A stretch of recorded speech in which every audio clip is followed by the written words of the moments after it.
Dear students, Durga tutorial के online classes में आपका स्वागत है।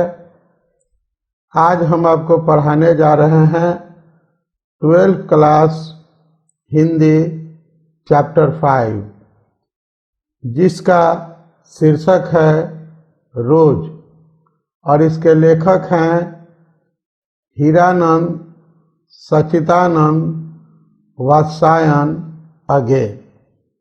तो आइए सबसे पहले हम लेखक का परिचय प्राप्त करते हैं। सचिदानंद हीरानंद वात्स्यायन अगे आधुनिक हिंदी साहित्य के एक बहुमुखी प्रतिभा संपन्न व्यक्तित्व थे। हिंदी साहित्य में शायद ही ऐसा कोई लेखक कलाकार हो जिसकी अगे की तरह परस्पर असंबद्ध 20 तरह के कार्यों में पेशेवर दक्षता हो। इन्होंने कथा साहित्य में क्रांतिकारी परिवर्तन किया। मनोवैज्ञानिक कहानी लेखन का श्रेय जैनेन्द्र कुमार और अगे जी को दिया जाता है। इनके बिना नई कहानी की कल्पना नहीं की जा सकती। स्वाधीनता संग्राम में उग्र और विद्रोही विचारधारा वाले एक क्रांतिकारी के रूप में उनकी भूमिका रही। उन्हें कई बार जेल भी जाना पड़ा। द्वितीय विश्व युद्ध के दौरान ये सेना में नौकरी भी किए। आइए अब उन बिंदुओं पर विचार करते हैं जो परीक्षा के दृष्टिकोण से महत्वपूर्ण है। इनका जन्म 7 मार्च 1911 को हुआ था। मृत्यु 4 अप्रैल 1987 को हुई थी। इनका जन्म स्थान कस्या, कुशीनगर, उत्तर प्रदेश है। ये मूल निवासी करतारपुर, पंजाब के थे। इनकी माता का नाम दयंती देवी था। पिता का नाम हीरानंद शास्त्री था। जैसा कि आप इनके नाम को देखते हैं, सचिदानंद हीरानंद वात्स्यायन अगे। तो ये हीरानंद जो देख रहे हैं, इनके नाम के साथ ये पिता का नाम है। इनकी शिक्षा की अगर बात करें तो प्रारंभिक शिक्षा लखनऊ में हुई। मैट्रिक 1925 ईस्वी में पंजाब विश्वविद्यालय से किए। इंटर 1927 मद्रास क्रिश्चियन कॉलेज से किए। बीएससी फोरमैन कॉलेज लाहौर से किए और एमए ये लाहौर से किए। अगर भाषा ज्ञान को देखें तो ये संस्कृत, अंग्रेजी, हिंदी, फारसी और तमिल भाषाओं के जानकार थे।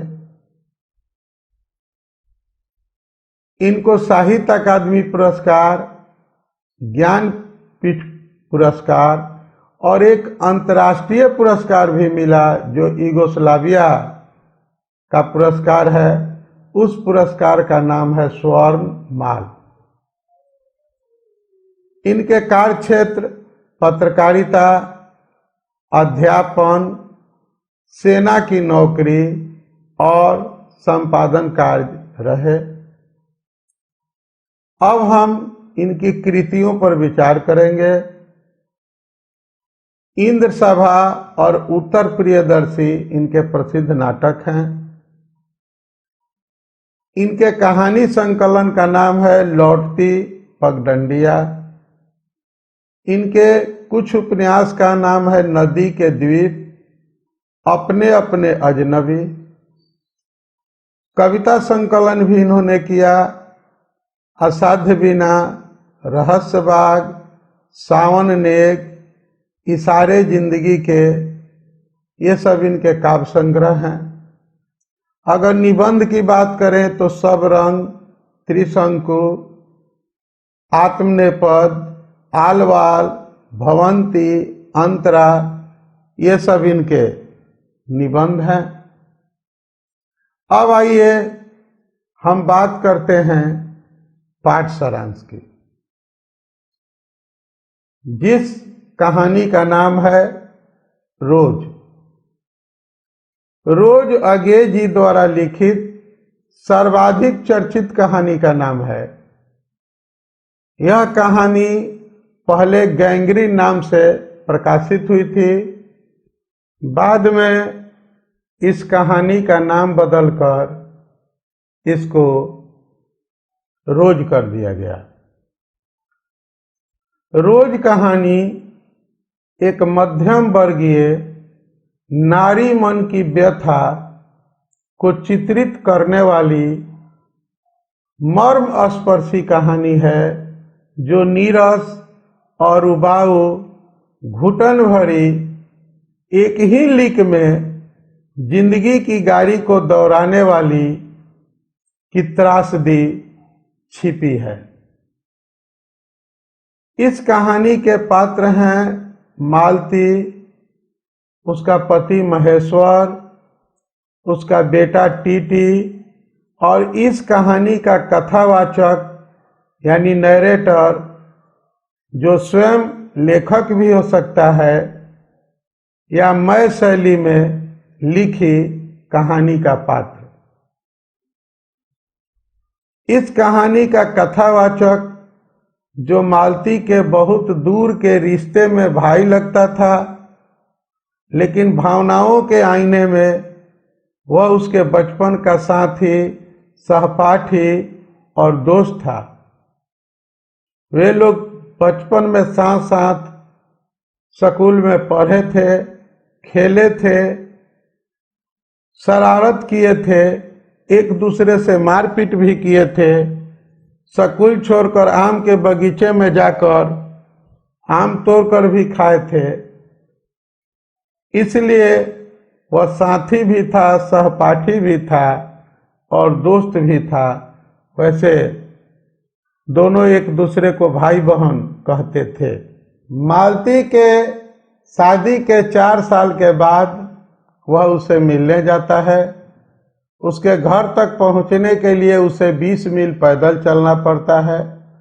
वह इस उमंग और उत्साह के साथ जाता है कि मालती शादी के बाद काफ़ी खुश होगी और वह उससे जी भर के बातें करेगा।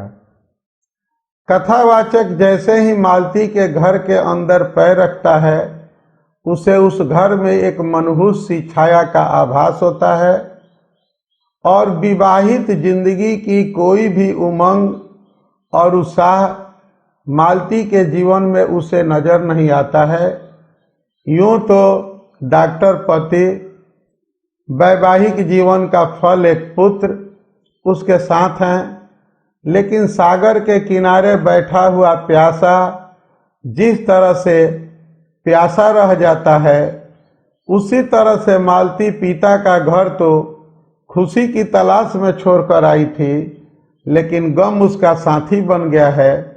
पति सुबह नाश्ता करके काम पर जाता है, दोपहर में खाना खाने के लिए आता है और के शाम को थका हारा लौट कर आता है और खाना खाकर सो जाता है। हर रोज की जिंदगी घड़ी की सुई की तरह यंत्रवत आगे बढ़ रही है, लेकिन वह सिर्फ उम्र गुजार रही है, जिंदगी वहीं की वहीं है।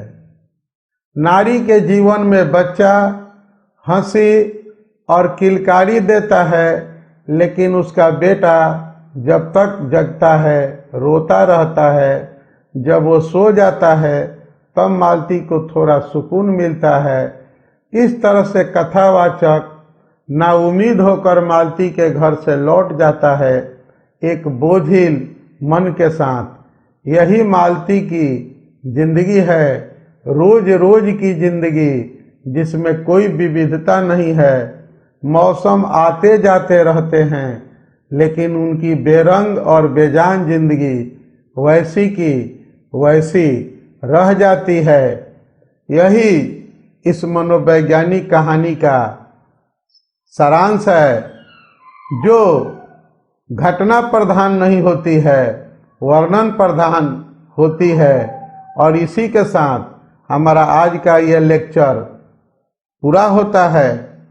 फिर मिलेंगे अगले लेक्चर में एक नए पाठ के साथ। तब तक के लिए आप सबको थैंक यू, धन्यवाद।